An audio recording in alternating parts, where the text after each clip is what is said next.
Hello everyone, welcome to our sports news channel. Here you are always well informed. I ask you to please subscribe to the channel. Leave your like and thank you. Sure, the Cowboys lost preseason game number 2 to the Seattle Seahawks, 22-14, Saturday night. Big deal.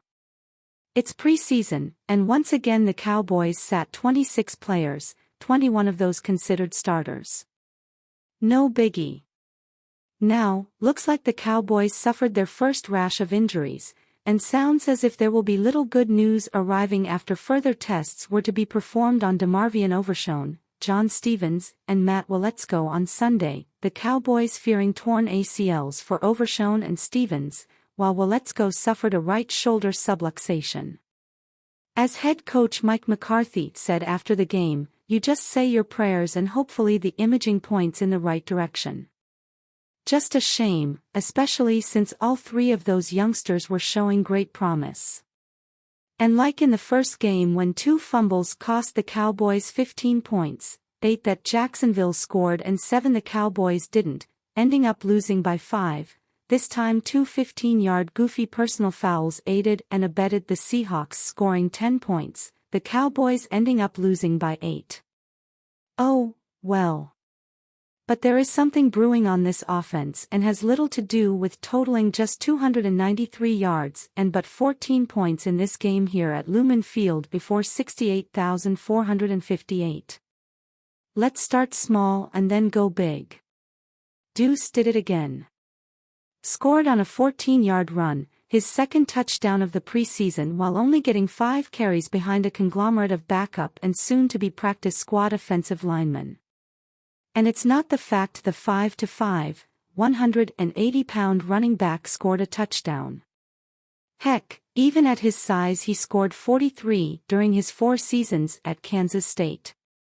But it's how he scored, hitting a hole with one man to beat, stuck his foot in the ground, cut to his right and caused Seattle safety Jarek Reed to lay on his attempted tackle and powered the rest of the way into the end zone. The slew of Cowboys fans in attendance showered him with a chorus of "Deuce" once again. It's beginning to be a thing. That's who he is, quarterback Dak Prescott says, having to watch from the sideline once again, though itching to go into the game, especially there late in the fourth quarter with 2 minutes to go, the Cowboys having the ball down by 8. He's far from a flash player. Flash players don't make it. And by now, this isn't breaking news. Health willing, Deuce Vaughn is going to make it with the big boys, meaning this 53-man roster, and at this rate the novelty of his size is going to fade to black. Now big. This Cowboys wide receiver core is real, and real good. And to think the big 3, CeeDee Lamb, Brandon Cooks and Michael Gallup haven't stepped foot on a preseason field yet this summer. Chances are they still won't next Saturday in the final of 3 preseason games, this one against the Raiders at AT&T Stadium. But we don't need no analytics or Madden ratings to tell us this trio will be something special in 2023. We have eyes. And the training camp eyes scream at us this realness is so. That's your top 3 receivers, yet the core seems to be growing even more teeth, the Cowboys seemingly prepared to go 5 deep, and who knows how this 53-man roster will shake out, but given space seems at this point they could qualify keeping 6. So then, we know the 3. But now growing before our very eyes are Jalen Tolbert, Kavonte Turpin and Simi Fehoko, 2 guys in their second NFL seasons and one in his third. Dak, what you think? Is there a serious case of embellishment breaking out or what? Top to bottom, the best group I've been involved with here, Dak says, and by no means is he throwing shade at those who have come before them.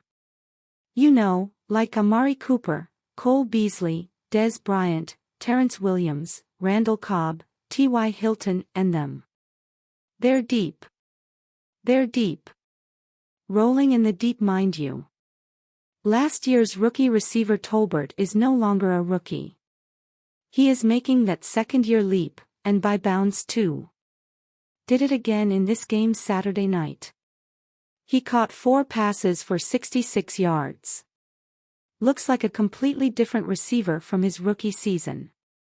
Running crisp routes. Executing with confidence.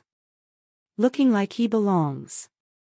Everything has changed from the head up, says Dak, knowing this obvious change has been on display during the training camp practices in Oxnard, California, and if you need convincing, come see for yourself this week when the Cowboys will practice in front of as many as wish to come Tuesday, Wednesday, and Thursday at Ford Center. And doesn't cost a red cent to eyeball this one for yourself. Tolbert is feeling it. Yeah, I mean, just the confidence number one, McCarthy says of Tolbert's growth. It just jumps off the field. I think that's really attributed to his hard work. He's had a heck of an off-season. He's cashing in on opportunities. He's going up and making plays. I like the instinctive plays, the scramble plays, the extended plays. So I just think it shows you how much he's grown. Measured in yards, not inches. Then there is the Pro Bowl returner Turpin. The Cowboys continue implementing him into the offense, not just settling for igniting his speed on kickoff and punts returns, nor just end arounds. McCarthy realizes they need to get the ball into this guy's hands. They did so against the Seahawks, Turpin catching 2 passes for 17 yards. The guy can play receiver too, backup quarterback Cooper Rush says. I know he is a punt returner. He's a heck of a receiver too, and it's fun being out there with him. You bet. So right there, that's 5 receivers, and we haven't even gotten to rookie Jalen Brooks, the team's 7th-round pick, and 3rd-year guy Simi Fehoko. That would be 7, maybe the genesis of Dak going deep. Now Dak would never say a discouraging word, but that shouldn't stop me, right? And to prove a point, have asked this question repeatedly over the past couple of weeks with blank eyes for answers. Do you remember who the season-opening wide receivers were last year, and spotting you lamb? Well, the other 2 were Noah Brown and undrafted rookie Dennis Houston. Sense a world of difference. And even when Gallup returned 5 weeks into the season, he was not the Gallup he'd been in 2020 when he caught 59 passes for 843 yards and 5 touchdowns as the 3rd receiver before tearing his ACL 9 games into the 2021 season. Now he is, as Dak recently has confirmed, Michael Gallup is Michael Gallup again. You watch, these guys will make life much easier for Dak this season. The threat of this trio, and the addition of all them other guys, will make life easier for Tony Pollard running the ball, and his gaggle of running back mates too. Defenses certainly will come to realize there's no getting with a whole lot of man coverage. Best of all, their confidence is growing as a unit, and players know what's best, who's best. What a difference a year makes.